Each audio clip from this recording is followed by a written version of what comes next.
What's up, Camaverick? I just wanted to make this video for you because those comment boxes 500 characters is just too small for me to reply in a sufficient manner and relay a message that I'm trying to convey in detail to you. This is your comment to me, trying to explain the difference of imposing wills. You trying to justify why it's okay for gay people to impose their will upon me as a Christian and not for me to impose my will on them as a Christian and them being non-Christian. You say the difference is this: when a gay person wants the right to get married, there is nothing being imposed on you. They want equal rights. When a Christian is anti-gay marriage, they are imposing their ideas of morality by preventing a minority from getting married. Well, see, that's hypocritical and it's wrong. First and foremost, if I'm trying to impose my will on gay people, impose my idea of morality by preventing a minority from getting married, from preventing gay people from getting married, aren't they doing the same thing? Because in their eyes, a man and a man getting married is right, and a woman and a woman getting married is right.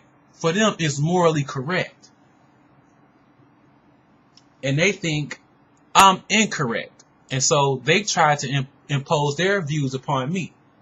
You see, the laws of this land says that marriage is between one man and one woman. So they're coming in trying to change what is already in place. I'm not trying to impose nothing on them. Those laws are already in place. All I'm doing is supporting the laws that's already on the books. And yeah, I'm against gay marriage. And if I got to go to the ballot box to keep that traditional marriage intact, that's what I'm going to do. Now, they come in, you say, I'm trying to impose my ideas. And you justify their position. Now, I don't know if you're gay or not. But this whole idea of people always saying that Christians trying to impose, Christians trying to force. Well, isn't that what everyone is doing? Let's be honest about this whole situation. We live in a country where everybody is trying to impose their will on everybody else via the ballot box. That's what voting is all about. One group of people trying to impose their will on another group of people. That's the bottom line. And the majority wins. So if the majority, if the vote count comes back in favor of gay people, guess what? They win. They get to get married. That's that. But when the vote comes back in favor of what's already established, and that's traditional marriage, then guess what? Our side wins. And that should be that. But no, gay people don't leave it at that. They keep fighting and they keep fighting. And so guess what? I'm going to keep fighting. I'm going to keep fighting. And you say that when a gay person wants the right to get married, there is nothing being imposed on you. That's a lie. That's a lie. Because you're telling me that I have to accept this. You're saying that I have to accept by law that gay marriage is legal. That I have to recognize a gay person's marriage despite of what my beliefs are. I have to recognize it. No, I do not. And as long as there is a voting process in this country, then I will, in fact, go to the ballot box and attempt to impose my will on gay people, just like they try to impose their will on me. And that's what everyone's trying to do, whether it's gun control laws, whether it's abortion rights, whether it's tax increases or tax decreases. Everything that we do is one group trying to impose this will on another group. So don't be hypocritical about this. And just as easy as you trying to justify their side, I can justify my side. Because we as Christians don't speak out against gay marriage just for the sake of speaking out against it. We speak out against gay marriage and homosexuality for the good of gay people. Because there is a God. Whether they believe in him or not, there is a God. Whether you believe in him or not, there is a God that you have to answer to, that I have to answer to. And my God tells me to get out and preach the gospel and tell people about Jesus Christ, tell people about forgiveness of sins, Tell people about salvation. Tell people about the wrath of God. That's the command that he gives to us as Christians. Tell them so that they don't have to suffer the consequences of their actions. Tell them so that they can come to me and get to know me, and I can save them and deliver them and show them the way of everlasting life. Now, you can reject that. That's fine. That's your business. I can't make you. Just like you can't make me not believe. All I can do is give you the word. You can either accept it or reject it. And so if I keep silent about this ungodliness, if I keep silent about any ungodliness in other people's lives and in my own life, then I have to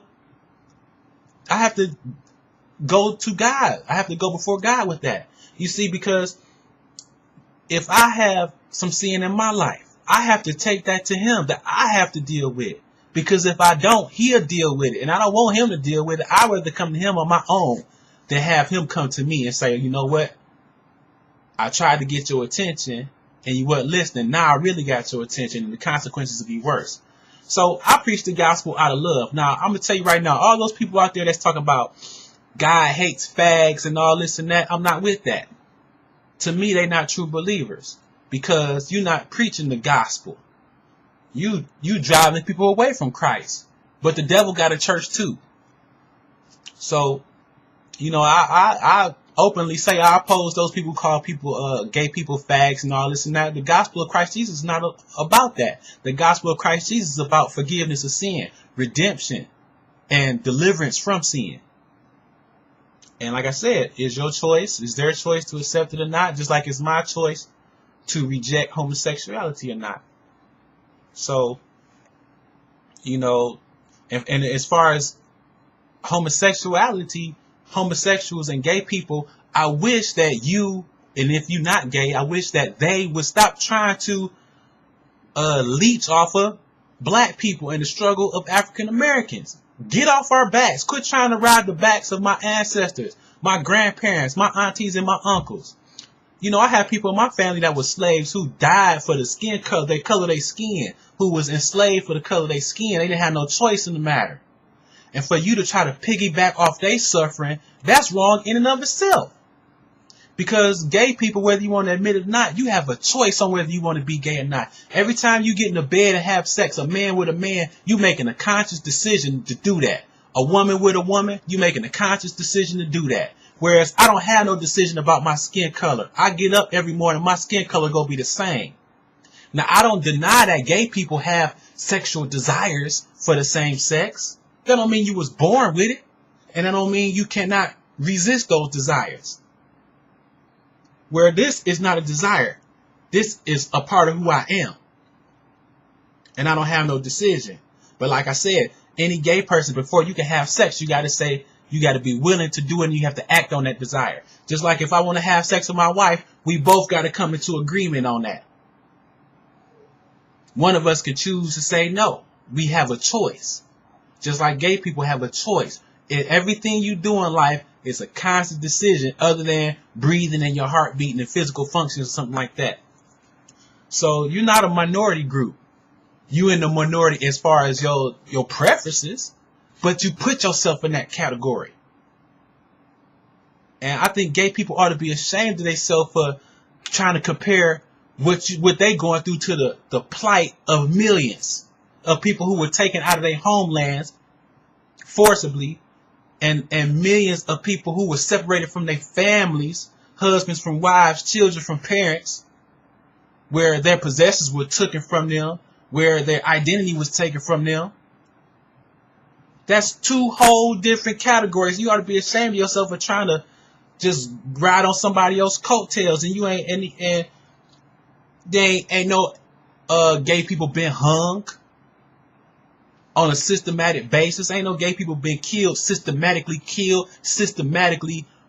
destroyed, systematically stripped of their identity, where the effects are still being felt even today. It's no comparison. A gay person can't understand what it's like to have to drink at a separate water fountain. You know what I'm saying? I know firsthand of my family members, close family members, telling me the stories about that. It's no difference. You know what I'm saying? is no difference of gay people trying to impose their will on me, and I'm not gonna have it.